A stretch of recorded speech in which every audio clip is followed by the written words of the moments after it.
आणि आता दिवसभरातल्या महत्त्वाच्या टॉप 9 बातम्या।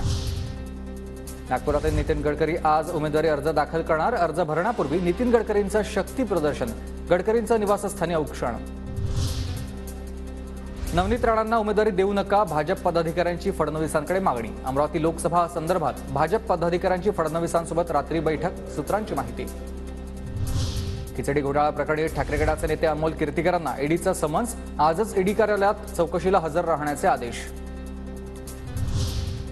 शरद पवार गटाच्या पार्लिमेंटरी बोर्डाची आज मुंबईत महत्त्वाची बैठक। सुप्रिया सुळे, जयंत पाटील, अमोल कोल्हे आणि जितेंद्र आव्हाड उपस्थित राहणार। अजित पवारांच्या उपस्थितीत आज पुण्यात 3 मतदारसंघांची बैठक। माढा, नाशिक आणि सातारा मतदारसंघाचा अजित पवार आढावा घेणार।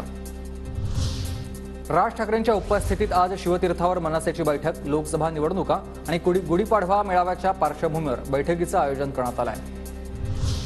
आमदार निलेश लंकेंची 1 एप्रिलपासून नगर दक्षिण लोकसभा मतदारसंघात जनसंवाद यात्रा।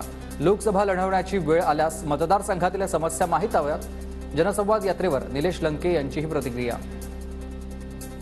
एक जनसंवाद यात्रा सुरू करतो आणि त्या यात्रेच्या माध्यमातून सुद्धा प्रत्येक गावात जाऊन त्या गावातील लोकांच्या अडचणी जाणून घ्यायच्या, त्या गावातील लोकांच्या समस्या जाणून घ्यायच्या आणि भविष्यकाळामध्ये त्या समस्याचं कसं निराकरण करता येईल यासाठी आपण ती जनसंवाद यात्रा काढलेली आहे।